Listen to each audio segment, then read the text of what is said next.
नमस्कार दोस्तों, मेरा नाम हैदर अब्बास है और मैं आपको लोकल न्यूज़ के साथ साथ कुछ ऐसी टिप्स भी देता रहता हूं जो आपके एजुकेशन और आपकी जॉब में बहुत ज़्यादा काम आने वाले हैं।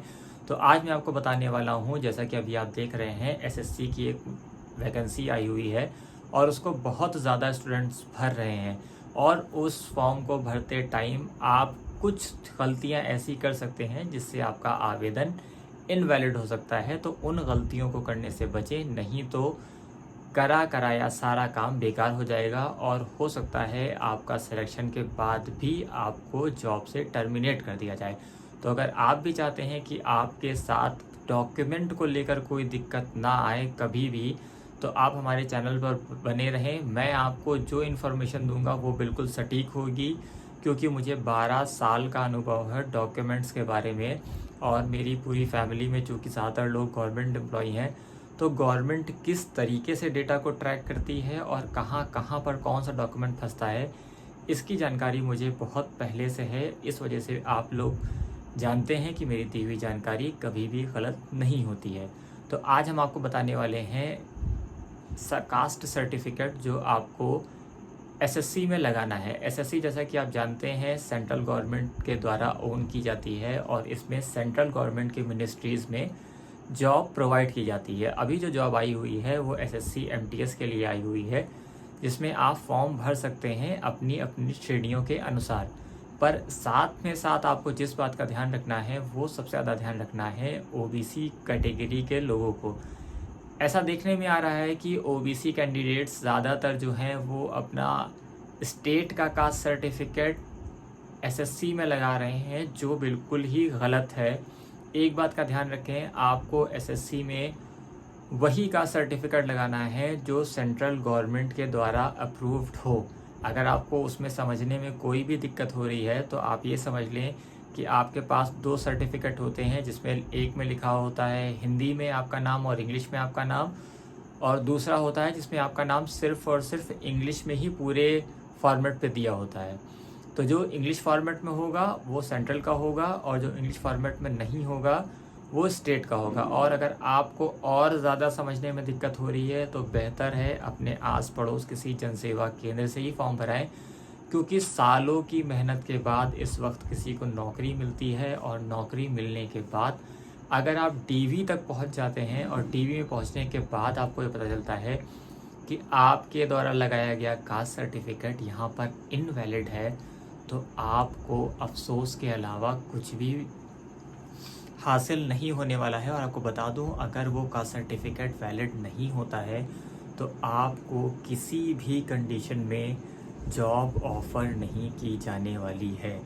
ये एसएससी की बहुत ही ख़तरनाक चीज़ों में से एक है, क्योंकि जिस कोटे को आप वहाँ पर कह रहे हैं वो कोटा ही आपका इनवैलिड हो जाएगा। तो अगर आपने अभी तक फॉर्म नहीं भरा है तो इस बात का ध्यान रखें कि फॉर्म भरने से पहले ये चेक कर लें कि क्या आपने स्टेट के अलावा कास्ट सर्टिफिकेट जो लगाया है वो सेंट्रल का है या नहीं है, या अगर आपने गलती से स्टेट का डॉक्यूमेंट अपलोड कर दिया है तो मेरा सजेशन ये है कि आप इस बार पेपर तो दें, पर ये सोच कर दें कि आपको सिर्फ इसमें ट्रायल लेना है, क्योंकि सिलेक्शन होने के बाद भी आपको जॉब ऑफ़र नहीं होने वाली है किसी भी कंडीशन में। तो इस बात का ध्यान रखें, ज़्यादा से ज़्यादा अवेयरनेस रखें। अगर आपको समझ में नहीं आती हैं कुछ चीज़ें तो सरकारी रिज़ल्ट वेबसाइट जो आपके पास बहुत ज़्यादा इजीली अवेलेबल है, जिसमें ज़्यादातर लोग जॉब्स ढूंढते हैं, मैं बहुत ही ज़िम्मेदारी के साथ कह रहा हूँ, उस पर डिपेंडेंट ना रहें। उसमें कई चीज़ें ऐसी होती हैं जो गलत होती हैं। इसको आप इस तरीके से चेक कर सकते हैं कि अभी उस वेबसाइट पर एक फॉर्म दिया हुआ है जो कि यूजीसी नेट का है, जिसमें जेआरएफ की जो एज होती है वो 30 साल होती है और उन्होंने जेआरएफ की एज 31 ईयर्स मेंशन कर रखी है, जो पहले 32 ईयर्स भी मेंशन थी। तो इसमें कोई गलती नहीं है। गलती इसलिए नहीं है क्योंकि वो उनके पास बहुत ज़्यादा वर्क बर्डन होता है, उनको बहुत सी चीज़ें लगातार चेक करनी, अपडेट करनी होती हैं, तो ये माइनर मिस्टेक्स हो जाती हैं और इसके लिए वेबसाइट ज़िम्मेदार भी नहीं होती है। आप कोई भी वैकेंसी पढ़ें तो वहाँ पर नीचे एक ऑप्शन होता है डाउनलोड नोटिफिकेशन, नोटिफिकेशन को ज़रूर पढ़ लें। नोटिफिकेशन कभी कभी 1-2 पन्ने से लेके 50, 60, 100 पन्ने तक की हो सकती है। तो अपने काम की चीज़ें, जैसे अपना एज क्या है, एक्सपीरियंस मांगा गया है या नहीं मांगा गया है, कोई डिज़ायरेबल चीज़ है या नहीं है, टाइपिंग मांगी गई है नहीं मांगी गई है, आपका एज कितना लिया जाएगा, आपका कास्ट सर्टिफिकेट कब कब का लिया जाएगा, आपकी एज कब से काउंट होगी, इन सब चीज़ों का ख़ास ध्यान रखें। अगर आप इन चीज़ों का ध्यान नहीं रखते हैं तो हो सकता है आपके हाथ में आई हुई जॉब भी चली जाए।